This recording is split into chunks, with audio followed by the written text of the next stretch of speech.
Monday, and Oh, that's right. It is a Monday. Yes. our normal track of Tuesday, but we'll have still a great show, I'm sure. Well, no, we appreciate everyone who's listening to us, whether you're listening live, if you're watching on YouTube, on podcast. Most of you are probably listening to us in the future, so we're already done. We're probably asleep. Not we back may, to the future. In Right, the that's right.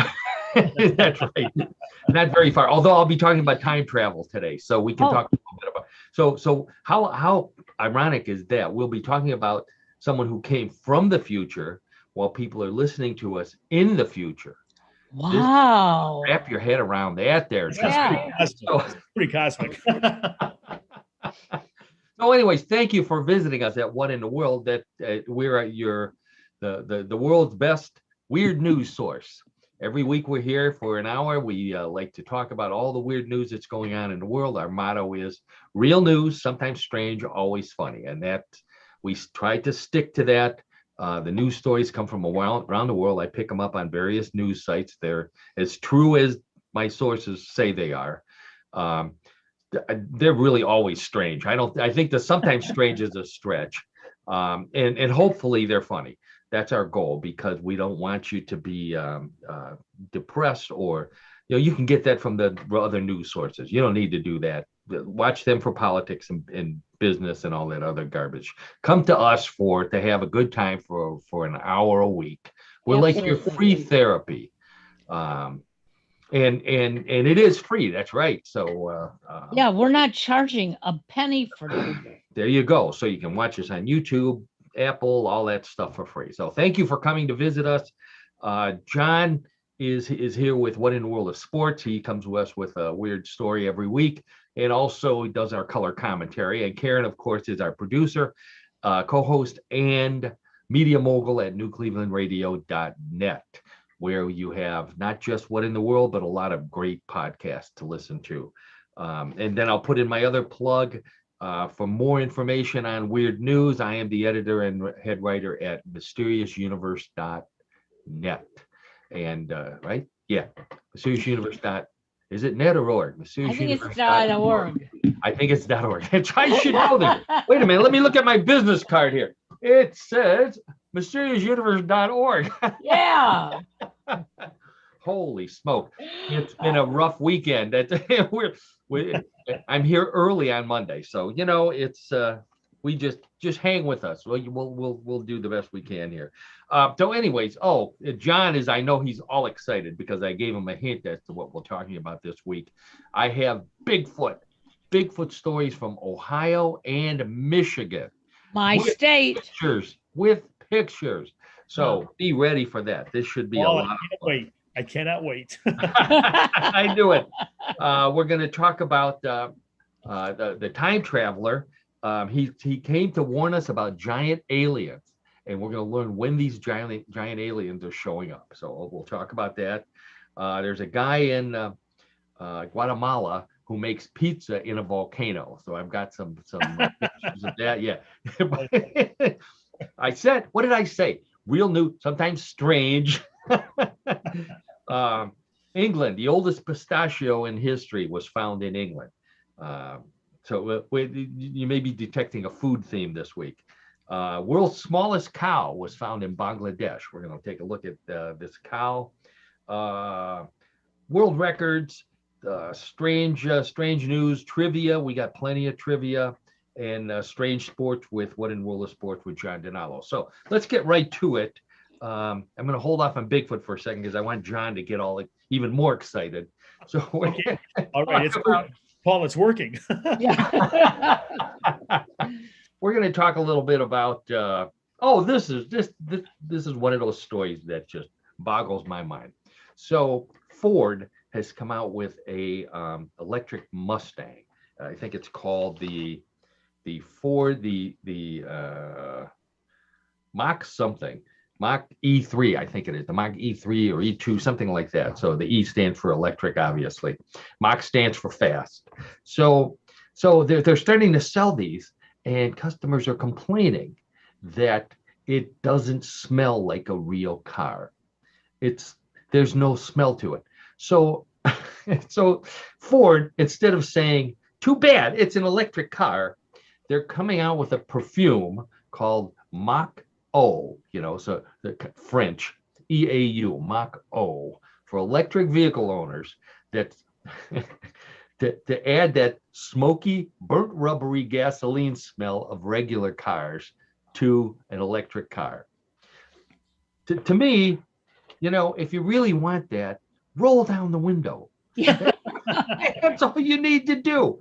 It's the most absurd thing. But yet, I and you paid extra for an electric car, so you should expect it to be special. And one of those special things would be no Odor. no smell. Yeah, that's right. Yeah. Another special thing is no engine rumble. And yet, there's the electric car companies are being forced to add an gasoline engine noise to their electric cars for pedestrians, because pedestrians are walking down the street or crossing and of course looking at their cell phones and not paying attention, and they don't hear the silent electric car pulling up. And of course the electric car owner is busy reading the manual or something. I don't know what they're doing, spraying perfume, and they don't see the pedestrian. So that's another thing they're doing to coddle. I'm sorry, electric car owners, but to coddle the electric car owners. So, I can't afford an electric car. Even if I could, I'd probably get the cheapest one, which means I wouldn't be able to get all the extras. So I was already planning for when this day occurred. I'm not going to be able to afford a sunroof, so I'm going to get a flashlight and duct tape it to the roof, and for the wind, I'll get a little handheld fan. The kind like you take to the beach. Yeah. Oh, Lord. And while we're on the subject of cars, John, let me ask you this: why do they call it the glove compartment? Have you ever seen gloves in a glove compartment? I would have to say no. I mean, Okay. that's oxymoron, obviously. I mean, Yeah. So in the original cars, Yeah. drivers wore gloves. Oh, right. Yes. And that's why the glove compartment was made, so they could put their gloves in there when they weren't driving. Makes sense. I fully understand that, but cars do have heaters now, and I don't. Most people, if they take off their gloves, they don't want to reach all the way over, drivers especially, and put them in that glove box. They'll stick them in the cup holder, which then defeats the whole purpose of the cup holder, where you're going to put your cup. So then you put that in the map holder, which nobody uses anymore because nobody has maps. But they still put those in, just like the cigarette lighter. And so I obviously overthink things here on What in the World. Are you sure about that, Paul? So anyways, all right. This is so that's my rant for the day. Well, it's probably not for the day, for the first 5 minutes. Okay. So let's go to England. As I said, we go around the world. Sometimes we go around the universe. We're going to go to England, to the city of, I'm going to see if I pronounce it correctly, Cataractonium. This is near North Yorkshire. And it's a big archaeological site. England, the whole country is a big archaeological site. You throw a rock and you go to pick it up and you find a relic of something, a helmet or a sword or bones from some knight. So anyways, this city dates back to 70 AD or CE or whatever you want to call it.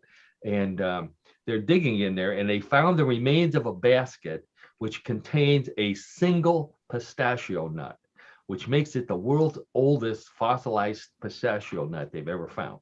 So 70, that would be over 2,000 years old. So of course, now they got to figure out what's this pistachio nut, which is not native to England, doing in England, in a Roman fort. So there's your hint right there, John. Roman fort, they must have brought it, right?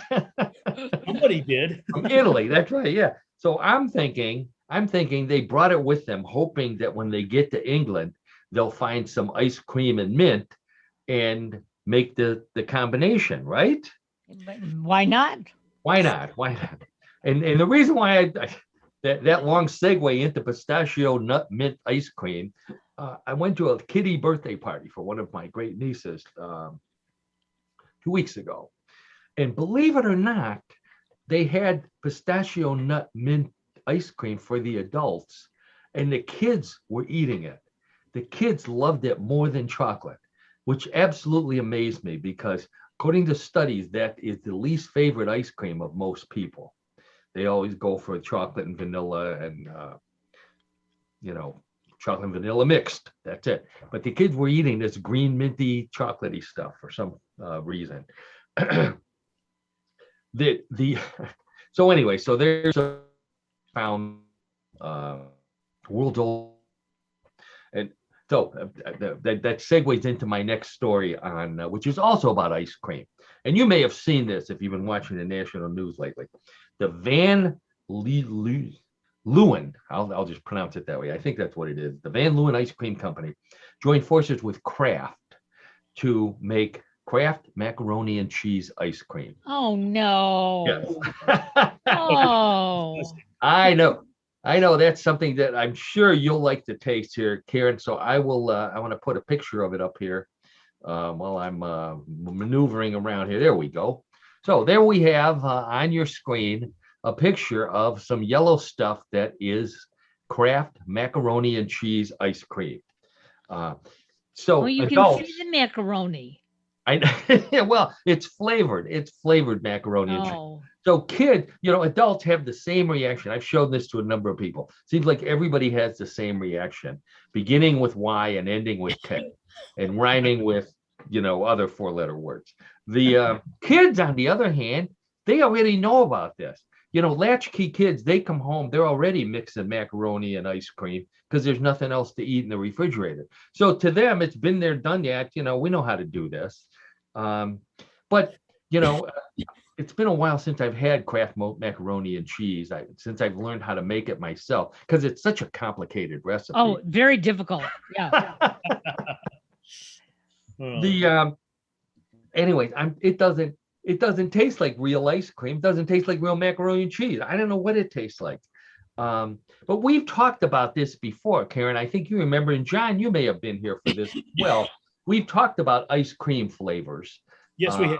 Yes, we have. Yeah, I looked it up to see what the world's worst flavors are, and going along the lines of the macaroni and cheese ice cream, there's also a Cheetos flavored ice cream from an ice cream parlor in New York that specializes in this stuff. Believe it or not, and they take cones, and instead of dipping them in chocolate, they have, and I'm going to quote, they have Cheetos dust. And they dunk it in the Cheetos dust.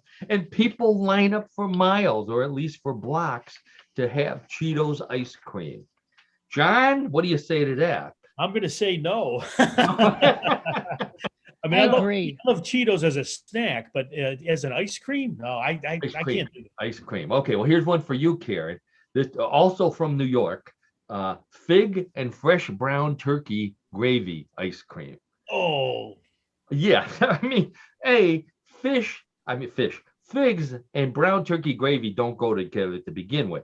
Throw in ice cream, and I will say yuck to that. The figs alone, are making me a little nauseous. Oh, no, really? Oh, I don't like figs. No, I'm a fig fan. But now you add it with turkey and brown gravy and make it an ice cream? No. New York. Yeah, you got to make excuses for New York people. I'm sorry. It's ludicrous. It's ludicrous. Yeah. Ludicrous. Well, hey, wait till you hear this, John. Have you ever been to Maine? Yes, I have been to Maine. Yes. Okay, all the lobsters come from Maine. Everywhere you go, the gas stations have lobsters. Mm-hmm. Ice cream parlors. This is Ben and Bill's Chocolate Emporium in Bar Harbor, Maine, makes lobster ice cream. So cooked lobster, mixed it up, churned, however they do it up in Maine. Yeah. I know it doesn't appeal to me either. No, that's a waste of good lobster. Really? That's right. So there's a Portland, Maine. There's also a Portland in Oregon. The Portland, Oregon is home to the Salt and Straw Ice Cream Parlor, which makes pear and blue cheese ice cream. Another taste sensation. that people line up for: pear and blue cheese. Okay. Again, they don't go together to begin with. Add ice cream, and I am not sure. Back to New York, Max and Mina's in Queens serves corn on the cob ice cream in the summertime, and in the winter, horseradish ice cream. Oh, Which, yeah, I know, it kind of defeats the whole purpose. The hot Yeah. and cold. Sure. Then for you, Karen, they also serve lox ice cream there, so you can. I don't think they use a bagel cone, which I think would kind of add to the experience of. No, it would ruin the experience. And then my personal favorite, this one comes from Japan, where all the weird flavors come from. Two of them, actually. Beef tongue ice cream and octopus ice cream. Oh. oh boy. So there you go. So how do you feel about Kraft macaroni and cheese ice cream now, Karen? I don't want any of those. Thank you. I think I'll go to Rosati's and maybe have some chocolate pudding ice cream. Yeah. Okay, so for our listeners out there, Rosati's is a frozen custard stand, which is close to where all of us live. Famous place. It has very limited number of flavors, if I'm not mistaken, a different flavor every day, and excellent frozen custard. So yeah, I would go there. They could put beef tongue in Rosati's, and I'd probably eat it. No. Oh, no, don't do that. John agrees. Okay, good. All right, well, we're sticking with food here because this story comes from Arkansas. So a truckload of ramen noodles. Now, you know what ramen noodles are is driving down a freeway in Arkansas. And I don't know if the driver wasn't paying attention. Maybe it was an electric truck and he was distracted because there was no diesel smell to it. Anyways, he goes off the road and knocks his truck into a lake and dumps over. I'm not following my correct sequence here, and dumps over the truck. There we go. There it is right there. Tips over the truck and dumps the entire load of ramen noodles into the water. Now, Oh my. Robin, he wasn't hurt. Okay, before anybody gets worried, ramen noodles are destined for water, but not pond water or lake water, whatever that is there. So they had to fish it all out here, and this is depressing for college students because they had to throw it all away. Yeah.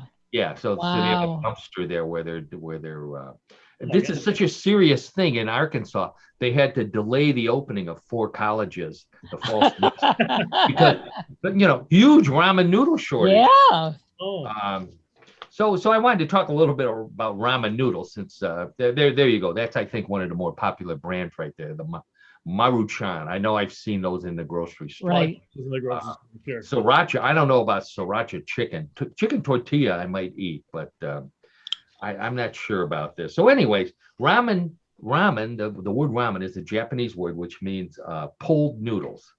And they actually, although they come from Japan, they're popular in Japan. They originated in China, where the Chinese have made noodles out of wheat for centuries. But Japan liked their rice, so they didn't bother with wheat noodles. So they didn't get it until the 19th century. And really, ramen became popular in Japan after World War II because of all the destruction to that country. It destroyed all the crops and all this, particularly all the rice crops. So us wonderful Americans said, we'll help you people. And what did we supply them with? Not their native food, but wheat and flour so that they could make noodles. And that's what they were stuck making, is noodles.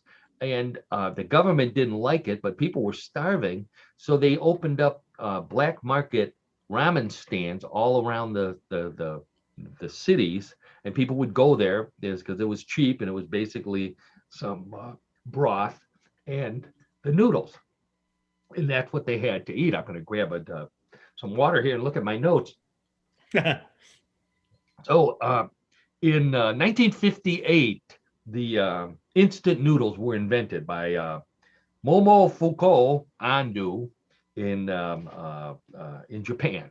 He worked for Nissan, not Nissan like the trucks or the cars, but Nissin noodles and Nissin Foods. Ramen noodles are the greatest invention of the 20th century in Japan. Now, I would have thought the Honda or something would have been. I would have thought so. Yeah. Product. Yeah, ramen noodles. So, or plastic chopsticks, something that you could really use. They even have a ramen noodle museum in Yokohama, opened in 1994. I mean, how big is this museum? It's, to me, an aisle in the grocery store is a ramen noodle museum right there. I don't think, Paul, yeah, you can't even fill it up. I'm sorry, would it be on your bucket list to go there? Oh, bucket of noodles. No, it would be on my cup of ramen list. Oh my. Speaking of cup of ramen, boy, thank you for that segue, John. Instant ramen noodles, which is what we're all familiar with, were first exported from Japan by Nissin Foods in 1971. I was thinking about this. I know how popular ramen noodles are with college students. And I've mentioned this on the show before that John and I went to college together. That's where we first met. We're fraternity brothers. I don't remember eating ramen noodles when we went to school. And I was a dormie back then for a couple of years. John, I'm going to guess you don't remember ramen noodles. No, and again, not to anyone's surprise, we started school in 71, as a matter of fact. Yeah, so that's right. Yeah. So they weren't quite available yet. However, we did have cup of soup.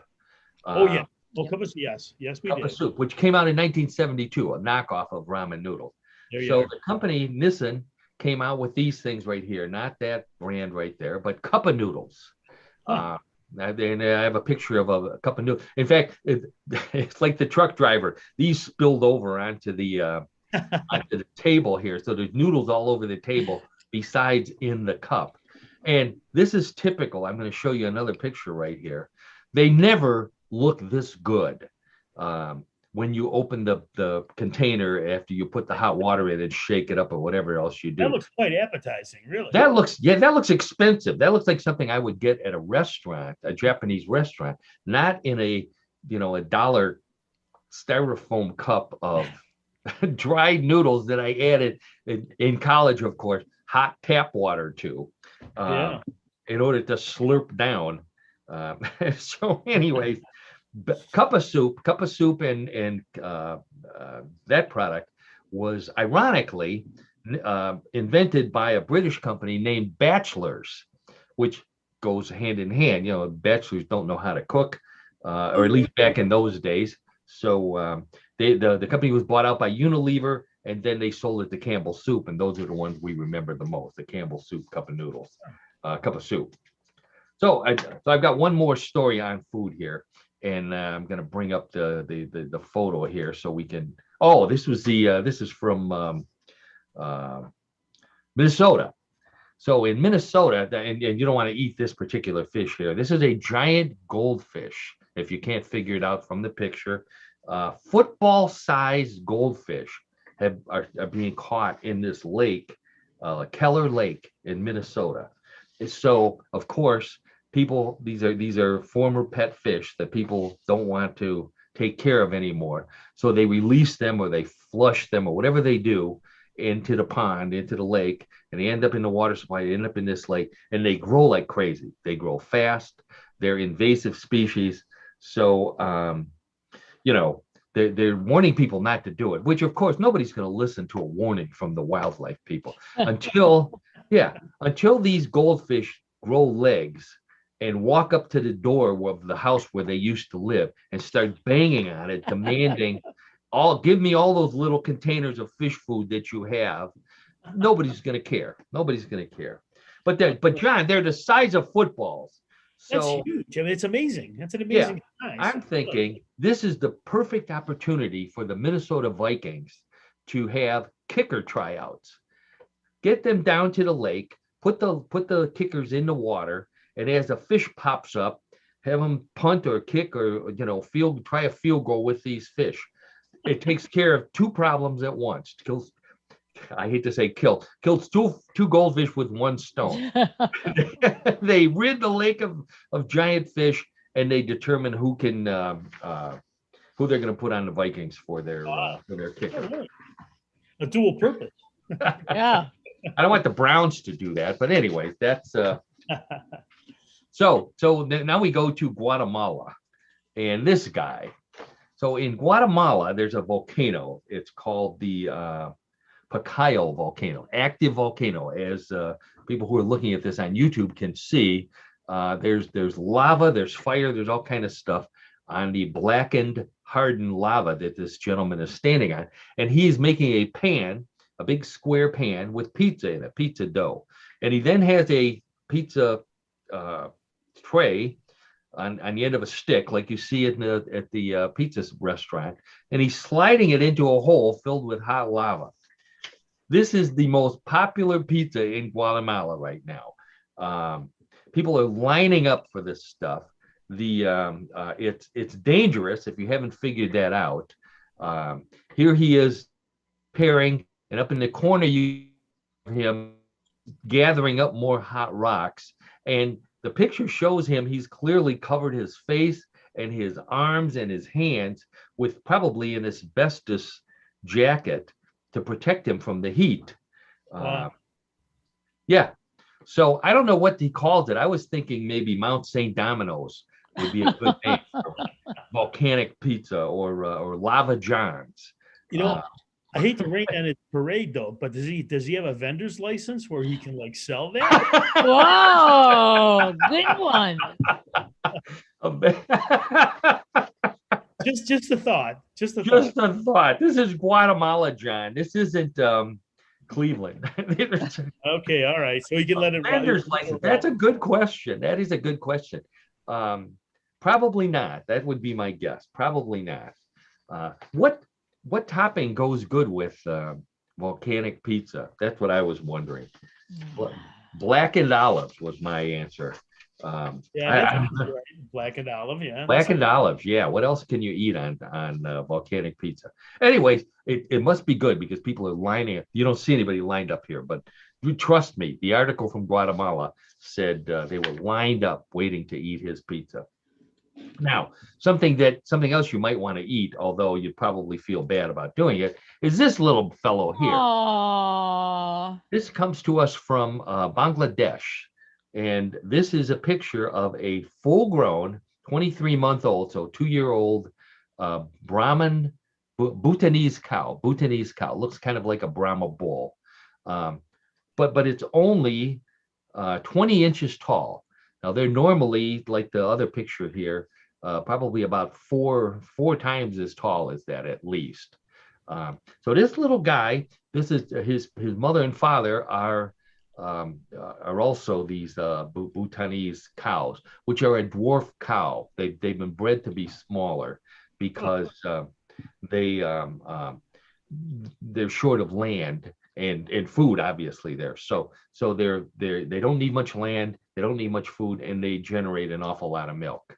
But this poor guy, I'd hate to be the guy who has to milk that little guy, because you're just going to have to lay down on your stomach and really, or have somebody hold him over you while you're milking, or get an automatic milk machine. Yeah. Automatic milk machine. Yeah, but you got to slide them on. Maybe that pizza tray would be good for that. But it's all connected. It's all connected. While I hate to talk about butchering the poor little guy, but they're already thinking that they may have to do that, and they have to have special labels, because if they sell his T-bones, it has to be with a small T rather than a large T. Oh. Signify it's from a dwarf cow. My suggestion is that they send it to Texas, because while we were down there living, Laredo also has the world's smallest bull rider. So this would be a perfect, but much more pleasant life than being butchered, being in Laredo, Texas, as the world's smallest bull and bull rider. Wow. Yeah, I know. Oh, okay, John, I know. We're getting to the Bigfoot. Oh, my interest is piqued. That's what I thought. There we go. Okay, so I promised John that we would talk about Bigfoot, and this is we joke about this all the time on What in the World. Most of the pictures that we see of Bigfoot are still images, and they're generally blurry. In Michigan this week on the Cass River, Karen, do you know where the Cass River is? I know where Cass Lake is. I don't know where Cass River is. Cass Lake. Oh my God, John was prepared for this. Whoa. Once you see him once we get back to the video, John already has his University of Michigan hat on, in honor of the Go blue. what are they? The Wolf something? Wolverines. Okay, we'll go there. So Karen, you know that the Lower Peninsula is shaped like a mitten, Right. and the Cass River is in between the thumb and the index finger. Oh, okay.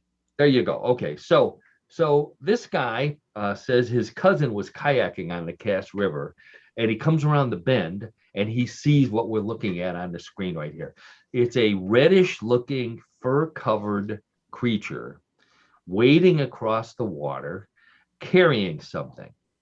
And the video is only less than 5 seconds. So you see it move from about the middle of the river to when a tree blocks it close to the shore.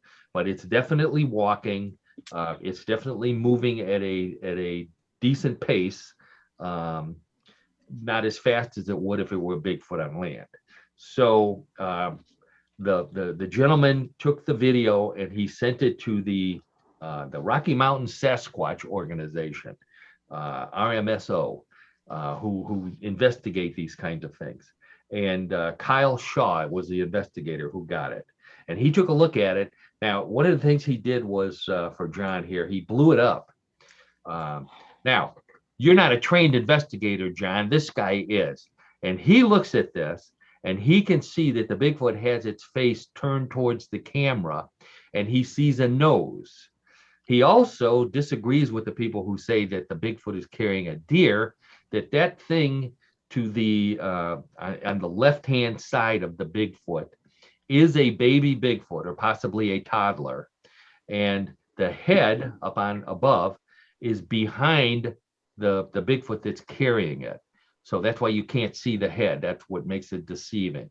So I'll ask Karen first. Well, what do you think? Does that look like a Bigfoot to you? Well, yeah, and it looks like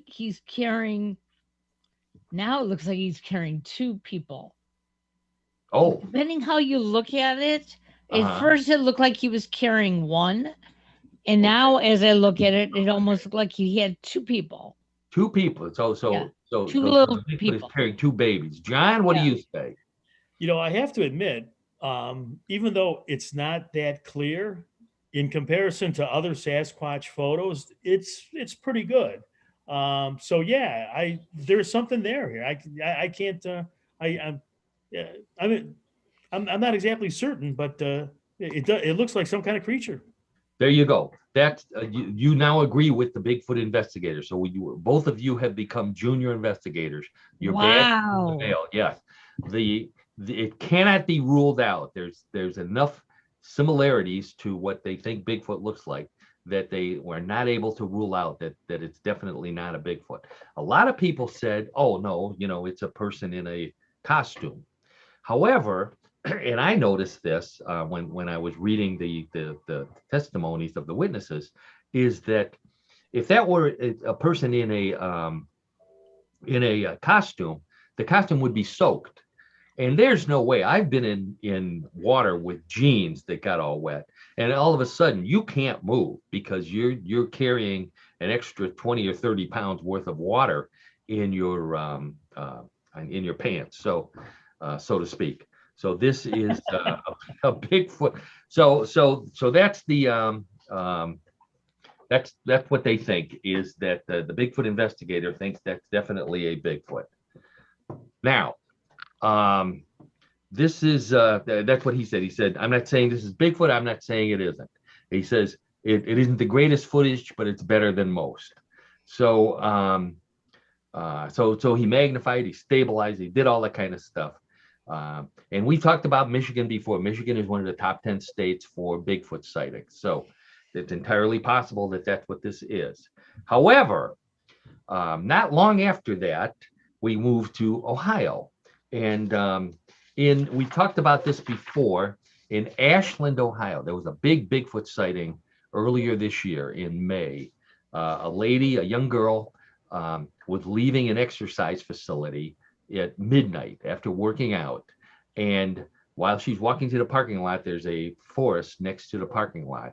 And she looks in the forest and she sees an 8-foot tall creature running along the edge of the forest. And she was so terrified because she was convinced it was Bigfoot that instead of going to her car, she turned around and ran to the nearest Bob Evans, which is, of course, is what John would do as well, and called her father. So her father shows up, and his daughter was so upset that he believed that she saw something. It totally frightened her, like Bigfoot, and so he reported it. And the guy who was the investigator there from the Bigfoot researchers, Bigfoot Field Researchers Organization, BFRO, the big Bigfoot researchers, he originally is from Ohio. Matthew Moneymaker is his name. So he's familiar with the area. He makes a personal visit.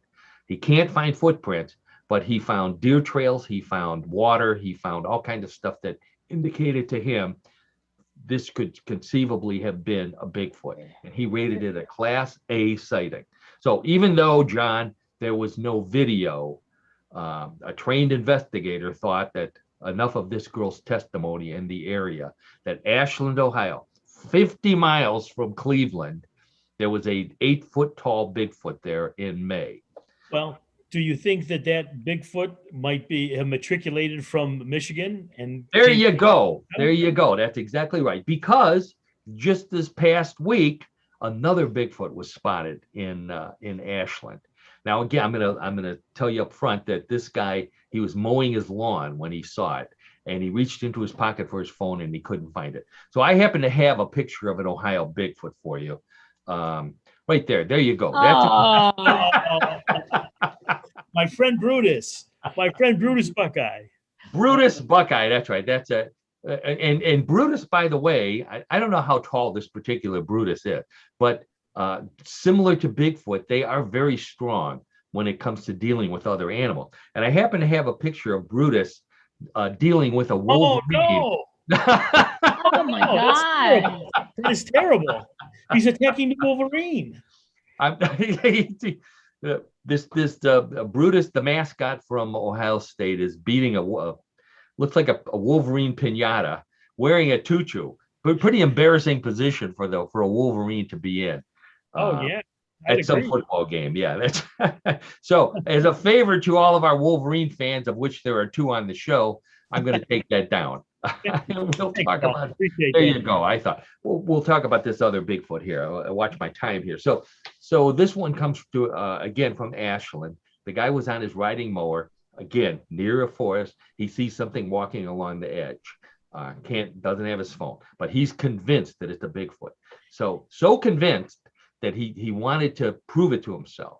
So he got his son, who's 6 feet tall, to put on a black sweatshirt and a black hoodie and go to the edge of the forest. And while he sat on his mower exactly where he was before and had his son walk across, and he said, that's exactly what the Bigfoot looked like, except it was a foot shorter than my son. So then he picks up the phone and he calls the BFRO people, and he gets Matthew Moneymaker again, the same guy. And he gets in contact with him and he says, I believe your story. He made it at Class B because it was a little further away than the other one. The same day, Matthew Moneymaker gets another report from Columbiana, Ohio, which is closer to Youngstown, about 100 miles due east of Ashland, and about 50 miles from the Cuyahoga Valley National Forest, which is right down the street from us, where 2 people saw a Bigfoot. And he doesn't have all the information yet. I don't know if there's any photos or anything like that, but all of these things are within 50 miles from the Cuyahoga Valley National Forest, Karen, where the second most famous Bigfoot howl was recorded. So you put that all together, and my theory is Bigfoot is tired of Michigan. They think Ohio State's going to win. They're moving to Ohio to go and hang out with their buddy, Buckeye Brutus. And hopefully they'll appear in the Cuyahoga Valley National Forest, because both I and Karen live right up against the forest.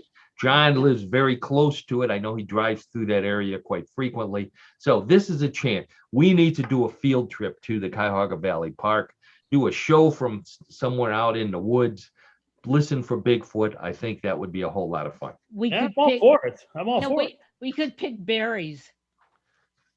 Oh, berries and apples. Yeah, we Yeah. need to take berries and apples. Some people say we should take donuts. If we take donuts, I think your husband will come with us then.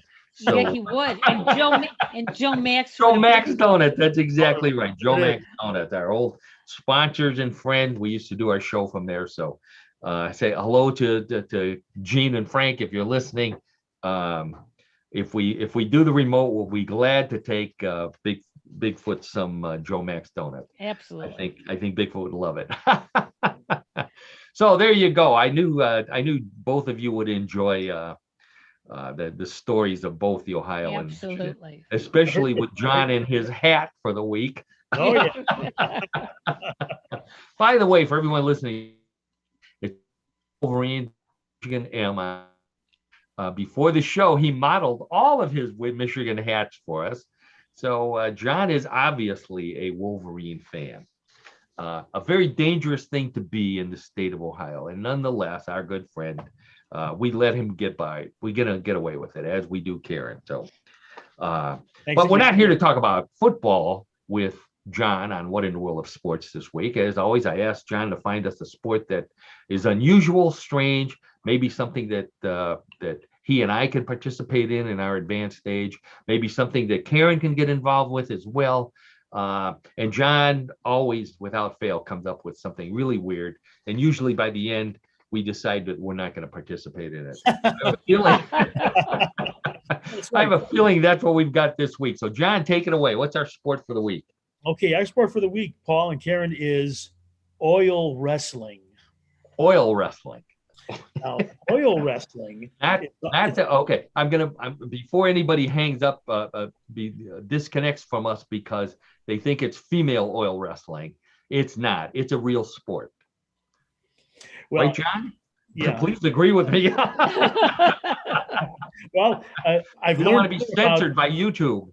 I've learned more about this sport in the last 2 days than ever before. So it's kind of interesting. Okay, so fill us in on oil wrestling. I'm sorry for interrupting. Go ahead. So oil wrestling, it's also called Shane's sport. I'm not sure why. I'm not sure the etymology of Shane's sport, but that's what it's also called. It's the national sport of the country of Turkey. The national sport. Really? Wow. Sport of Turkey.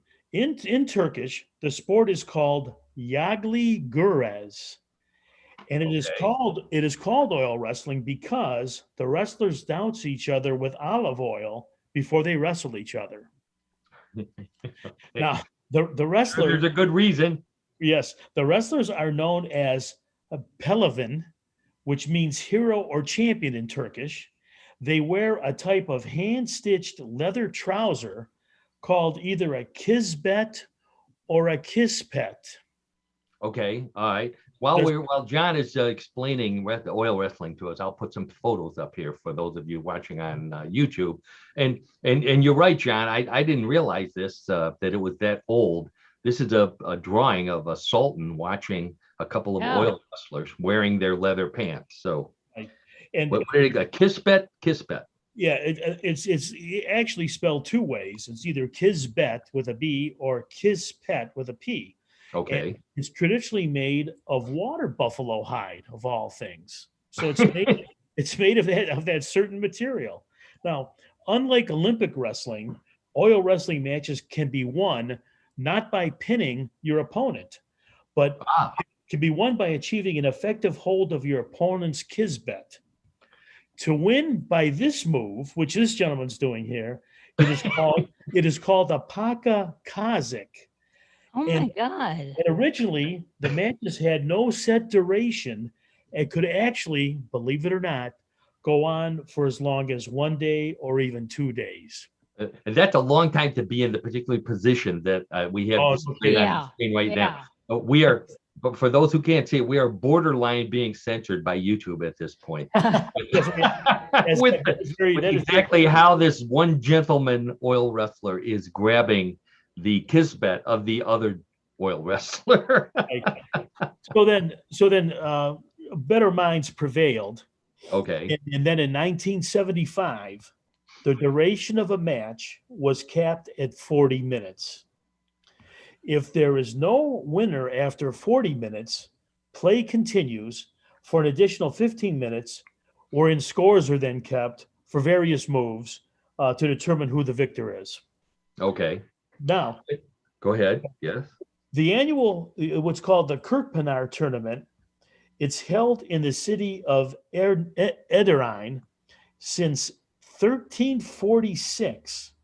Wow. What this does, this makes it the oldest continuously running sanctioned sporting competition in the world. Oil wrestling, and yet we've never heard of it. Exactly. I think at one point the wrestlers are friendly with each other because these two guys are holding hands here while they're oiled down. Yeah, isn't that nice, Karen? It's Before so they start nice. grabbing their kiss butts, Yeah. you know what I mean?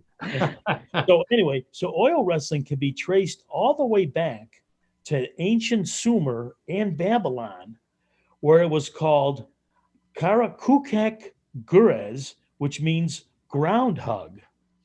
Which, if you think of it, Ground hug, not ground hog, ground hug. Ground hug. Now, before the actual start of oil wrestling matches, which we see here, the wrestlers oil one another as a demonstration of balance and mutual respect. Oh yeah, right. Okay, we'll go with that. but if a man defeats an older opponent in a match, he kisses the older wrestler's hand as a sign of respect for elders in Turkey. Wow. So they not only do they oil each other up, when the match is over, if the winner is older, they kiss his hand. Exactly. Amazing. This guy's getting, I think he's getting a little special oil treatment. Yeah. So oil wrestling matches are held all over Turkey throughout the year, but in early summer, around 1,000 competitors gather for the annual 3-day tournament in Kirkpanar, which I had mentioned before. The winner of the tournament is declared the Baslavin, or chief wrestler of Turkey. So that's it's a very sought after award to be recognized that way. So not only is there an annual, they do this all year round in Turkey. Correct. Wow. That is correct. Now this is I have a picture up here. This shows you how many people are participating in one particular tournament. And I didn't know what they were doing. I had to look it up. There's a traditional walk that they do before the matches begin, kind of a strut like the rugby players do from New Zealand. They have this traditional thing. So they're all oiled up. Their pants are all oily and the kisbet. And now they're walking across the field before they start hugging the ground and kissing hands and all the other stuff they do. Well, and as I mentioned, and wrestling, of course. Oh yes, as I mentioned, Paul and Karen, the games originated in 1346, and they have been canceled only 70 times. So and they were canceled by coronavirus, I'm assuming. Yeah, virus, war, things of this nature. Yeah. Okay, now there are some organized oil wrestling competitions held outside of Turkey, and they're typically held by the Royal Dutch Power Sport Federation in the Netherlands. The Dutch are into oil wrestling. That's interesting. And also the Japanese are as well. There are organized leagues in Japan. Now that would be funny to see, sumo wrestlers, oiled up sumo wrestlers. Sure. Wow. So we have 4 notable. I'd pay to see that. I'm sorry, John. Go ahead. That's okay. But there are 4 notable Pelevins in Turkish oil wrestling history, and each of these gentlemen lived before 1940, and each of them was in the neighborhood of 280 to 300 plus pounds. Wow. Okay. So some big dudes. So here's 4 of them that were noted in the article that I was able to research. Yusuf Ishmael. Wait, that's Cat Stevens, isn't it? similar to that, Paul. And then there is Hergelici Ibrahim. Oh, I remember him. Okay, then there's Kizliki Mahmut. Ooh. and then Kurt Dorelli Mehmet. I'd hate to be the announcer at these events. Yeah. Oh yeah, Names exactly. like that. Those Speaking are, of announcer, so tell us about this year's tournament, 2021. I'm glad you asked that, Paul. So this year's tournament is the 660th tournament. It was held in Ettering, and about 3,000 wrestlers took part in the festivities. The winner was Ali Gurbaz, who retained his title after a 48-minute bout with Ishmael Kak. Wow. Wow. There's a picture of a guy. This guy obviously won his match. I don't know if that's the winner of the tournament. Yeah, it's hard to But determine. seems That. pretty excited. Right, exactly. Now, the triumphant fighter was held aloft on the shoulders of fans for the crowds to acknowledge his achievement as the Zurna flute and drums played on. How do you hold an oiled up wrestler on your shoulders? That's a difficult task, but they did it. That's like pig wrestling. Anyway, I'm sorry. I don't mean to offend the winning wrestler there. That's right. Okay, this is Gerba's fourth golden belt. Wow. Victories in 2011, 2012, and 2019. So he's clearly a player. So he's the Tom Brady of oil wrestling. Yeah. Yes, he is. He is Yeah. he is the GOAT of all They time. can't have rings because their rings keep sliding off. Okay. Now, if you decide to hold your own tournament, remember, Okay. always use cold pressed extra virgin olive oil and protect your kisbet. Oh. Wow. Protect your kisbet. That's my motto right here from now for the rest of 2021. My motto: protect your kisbet. But it's true. And use cold pressed olive oil. That's good. I think we should. Oh, here's when you're done with the wrestling. I have a picture. Take a shower. They've taken a shower. It must take an hour to wash all that cold pressed olive oil off of themselves. There's even one guy he looks like he hired a couple of other guys to wash him down. Yeah. As it's commonly said, it's a process, right? Yeah. Yeah.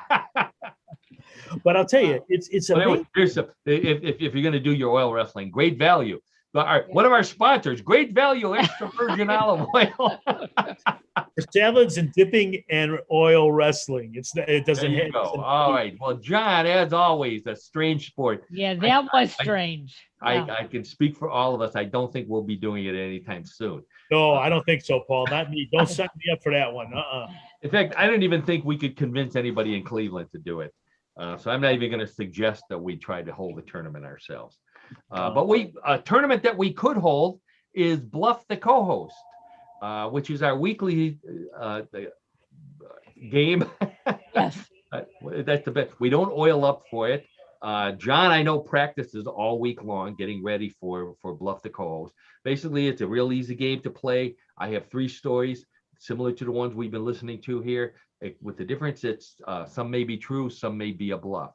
You don't know how many, you don't know which ones. It's up to Karen and John and those of you playing at home listening in to decide whether it's real or a bluff. And then I check with the judges and we find out. This week is called Luff the Co-host because I'm looking at my notes and I left off the B in front of the bluff. So for 1 week only, Monday instead of Tuesday, we're playing Luff the Co-host. Okay. All right. Hands on the buzzer, oil up. And here we go. Story number 1. There's a theme to these, by the way, which you'll figure out. So when your kids start bugging you about getting their first tattoo, rather than just flat out refusing, tell them the story of a man in Brazil who has spent the past few years with tattoos, turning himself into a human devil, complete with scary horns, red devil skin, pointy ears, and a scary devil nose. Someone told him that the real Satan doesn't have a belly button. So the last thing he's done is have his belly button removed. Big mistake. Apparently, even devils need belly buttons. The incision refused to heal and instead has grown to 15 inches long and is now threatening to swallow up his specially modified Devil's Johnson, so to speak.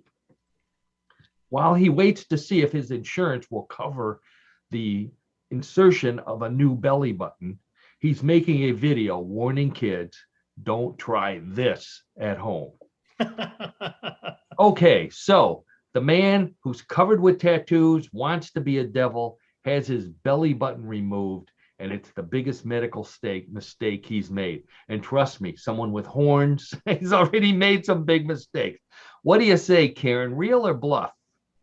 You know, I'm going to go along with real because he's so weird to begin with that, hey, what's a little bit more weirdness, What's that's my other philosophy. What's a little more weirdness? Okay, Yep. so I agree with that, Karen. What's a little more weirdness? Karen says that's a real story. How about you, John?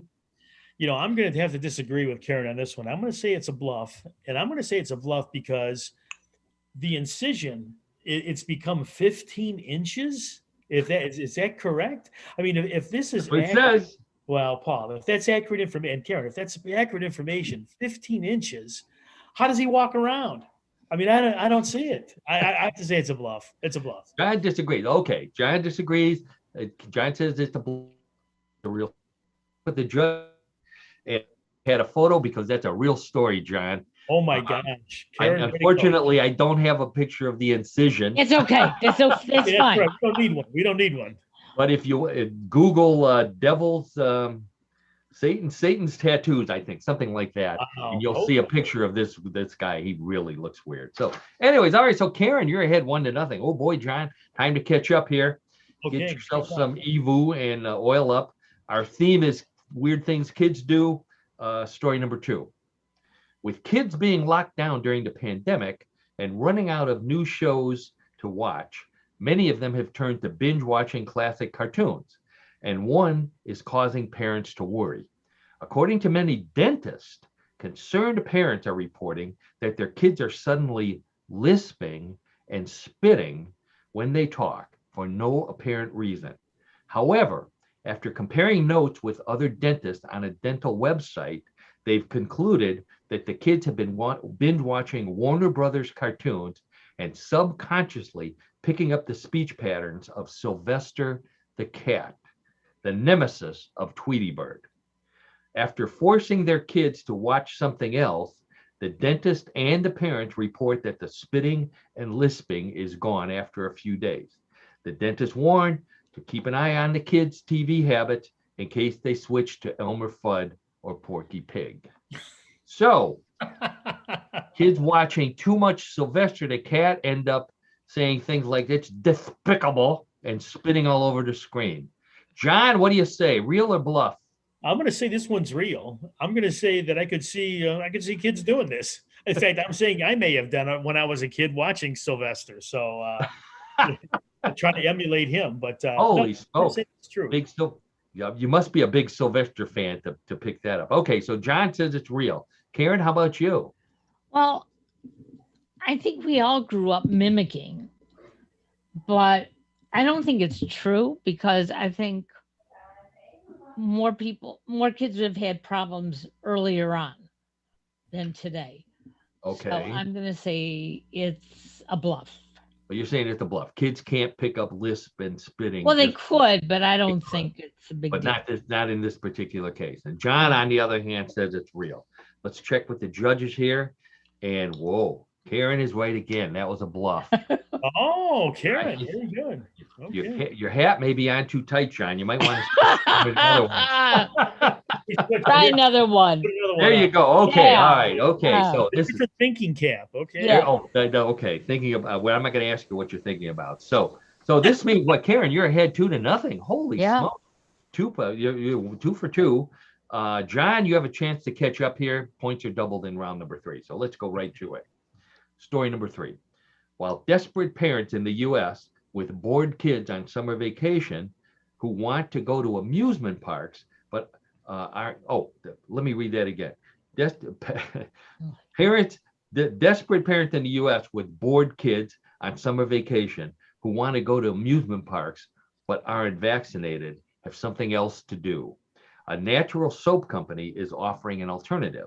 It has created the world's largest soap bottle and is taking it on the road on a tour of 15 cities across the US so kids can have some fun and practice proper hygiene at the same time. The giant bottle world record is 21 feet tall and looks like it's filled with real soap, but it's actually just an optical illusion. The kids get a complimentary tiny bottle after running around the world record soap bottle and touching it with their sweaty, dirty little hands. The company is using ticket sales to donate soap to the needy and believes it set a second record for the most soap donated in a week. If all goes well, this fall, it will get kids ready to go back to school with a tour of their world's largest bottle of hand sanitizer. Okay, so world's largest bottle of soap is currently on tour, giving kids something to do when they can't go to the amusement park. What do you say, Karen? Real or bluff? This has to be a bluff. I mean, I haven't heard of any big soap companies doing this, so I just don't think it's real. Okay. All right. So Karen says it's a bluff. John, grab your kispit and give us your answer. I'm going to go on a limb on this one. I'm going to say it's real. John says it's real. I mean, I think it's with a good end. I mean, I don't know. We'll find out if it's real or not. But I think it's kind of a good idea to help educate kids. And if they get hand sanitizers handed out after they are you're running around this thing, that's a good thing.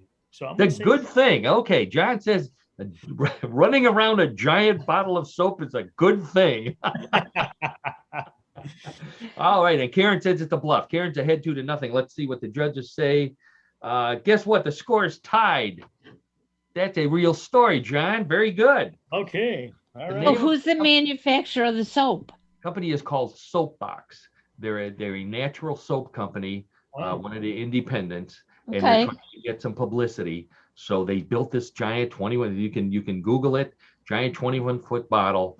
Looks real. Looks like it's filled with soap, and it's a nice thing. They're going around. They're giving away free hand soap, and and promoting the product and giving kids something else to do. So I think it's a nice little idea. That's right. So John, obviously, I think you need to start wearing this hat every week. It's become your new. I think so too. Yes. I think in fact, look forward to it, folks. For next week, I'll have it on for sure. There you go. All right. Well, I'm not sure what I'll do with this one, but this one is the one I'm going to keep. Offline, sure. I'll give you some suggestion. Oh, no.